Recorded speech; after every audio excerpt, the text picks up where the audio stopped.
everybody and welcome back to my channel. I don't know what that wave was. Hello. I'm still getting used to having this wide angle lens. I'm sat really close, but it feels like I'm far away. I need to stop. I'm so embarrassing. Anyway, welcome back to my channel. I hope that you're doing well. If you're new around here, my name is Emily and this channel is generally about life abroad, living in Canada at the minute because that's where I live at the minute, travel related things, living as an expat, things like that. So if you are interested in that kind of content, don't forget to check out my channel and subscribe if you want to. Today's video is something that I don't really like to do a lot about because I don't like saying I have regrets. I find that regrets are really pointless because you can't change the past, but I figured that it is a good way to pass on some knowledge to you guys, especially if you are in the same boat as me or in the same boat as I was a few years ago. Wait, how long have I been living here now? 5 years? Oh my gosh, 5 years. 5 years and next month. That's like half a decade. It's like a sixth of my life.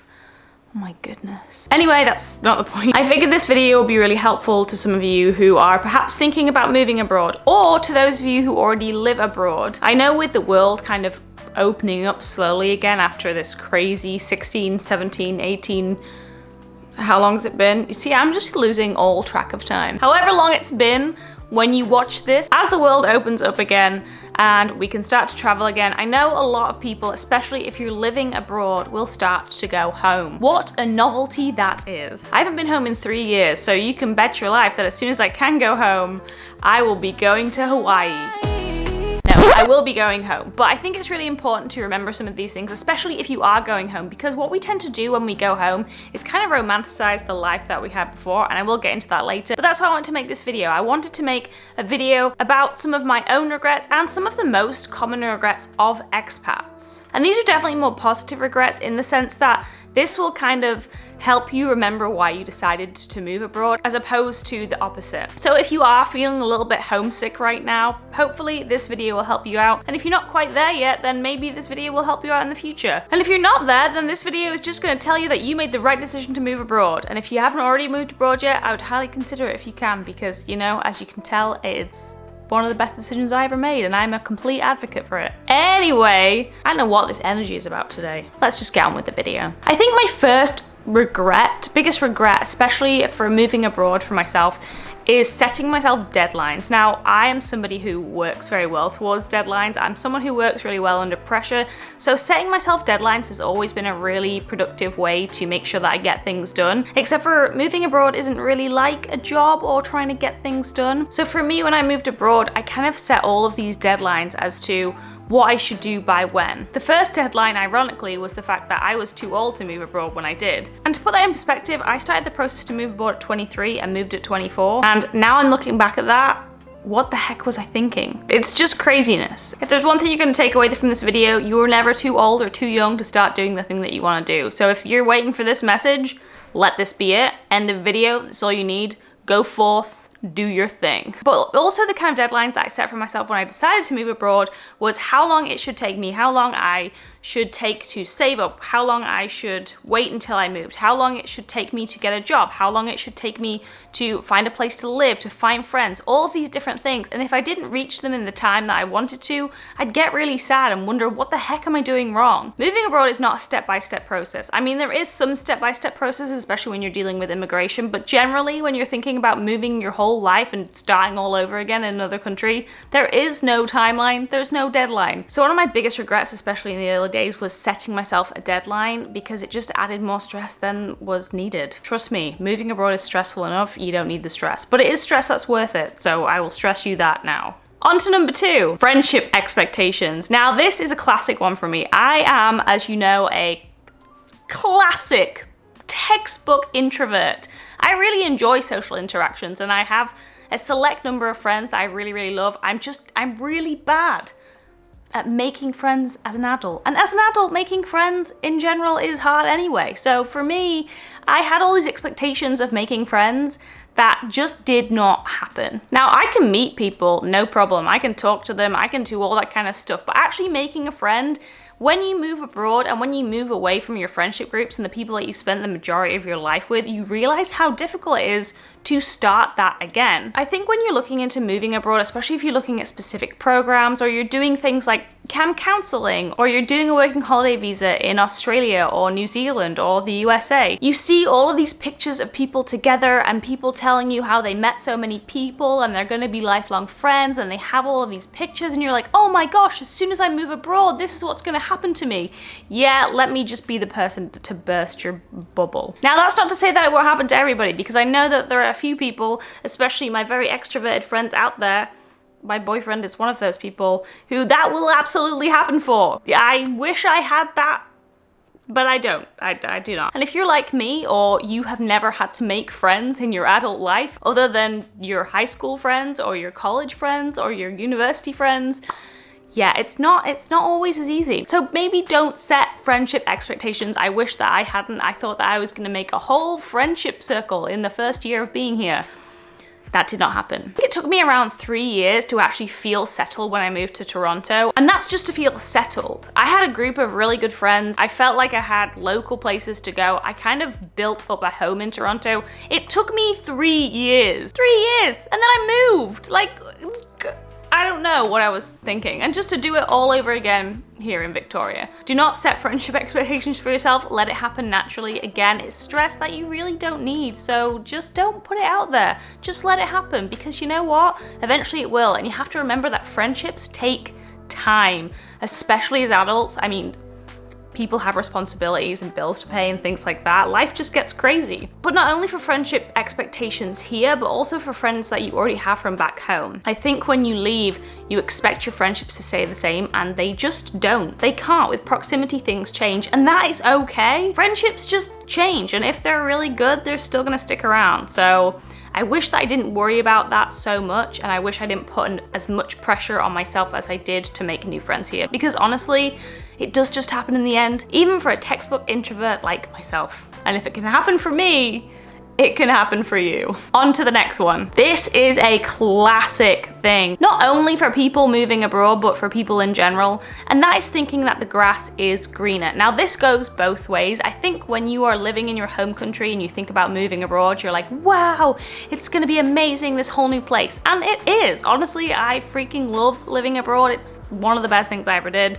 How many times I have to say that in this video to convince you? But the grass isn't greener just because you're living in a different place. When you eventually do move abroad and you realize that the grass isn't actually that much greener, although it is sometimes quite a bit prettier, then you start to think that the grass is greener back home. This is where romanticizing where you came from comes into it. Now, this happened to me a lot, especially in the early years of living abroad, and that's generally when people move back too. I think it took me, I would say, at least 4 years to really start calling Canada home. I would really often look back at England and remember how wonderful it was to be close to your family and your friends, and how much I loved traveling, and how easy it was to get to Europe, and how cheap flights were, and how easy it was to get a train. Generally, it was all about travel and family, and not actually the day-to-day thing. I kind of ended up forgetting all the reasons that I left England. Not to say that England is a bad place, it's always gonna be home and I'll always love it, but when you feel homesick, you do tend to feel like the grass is greener in your home country, and you do tend to romanticize it a bit. So one of my biggest regrets is forgetting that the grass is not greener. The grass is green where you plant it. Yes, I am gonna drop that cheesy line to you. But now, especially when you go back home, when the world begins to open up again, as I was saying earlier,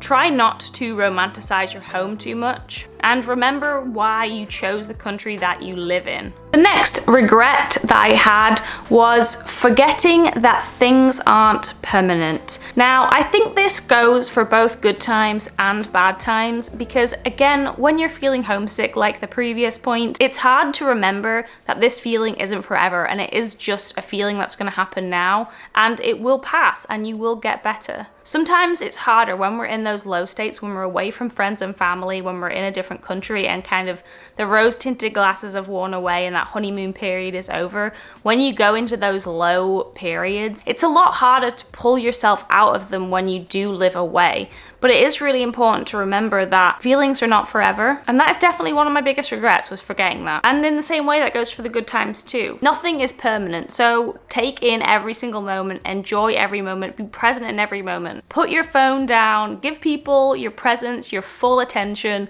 because honestly, before you know it, like that, 5 years has gone by. I am still getting over that fact. It is insane how fast time flies. And honestly, time just goes quicker every single year. So make sure to just enjoy the moment. Remember, nothing is permanent in the bad times, but also in the good. Always be present, live in the moment. And remember, nothing is permanent. And finally, the last regret that I'm going to leave you with is that happiness, sadness, and all emotions are valid. You will go through a wave of emotions when you live abroad. Sometimes you will be on top of the world, and other times you will just want to move home. Honestly, I've been through every single emotion, and I have had some of the hardest times of my life living in Canada, and also some of the best. But every single thing that you feel is valid. And this doesn't just go for people living abroad, this goes for everybody. Even if you feel like you should feel happy in a moment and you don't, or you feel happy when you think that you should feel sad, that's okay. Every emotion is valid, and you're truly going to experience them all. I feel like living abroad really kind of opens you up to feeling everything, and it kind of amplifies a lot of emotions in a lot of ways. You've heard me talk about things like this before, but especially if good and bad things are happening back home, say somebody is celebrating the birth of a new baby, or a wedding, or a big birthday, or perhaps somebody is sick, or someone passed away. The emotions that you feel from that are going to feel very amplified living away, just because of the distance and the fact that you can't get to where you want to be. That's when living abroad kind of starts to feel less like freedom and more like a sacrifice. But again, like the other point, you have to remember that nothing is forever, but every single feeling that you feel is valid, and you will feel them all. So a lot of my regrets genuinely come from just forgetting these very simple things. I think as time has gone by and I've grown to understand this and experience things, I have learned to remember these things. But I think especially in the first kind of 2, 3, 4 years, these were the biggest regrets that I had.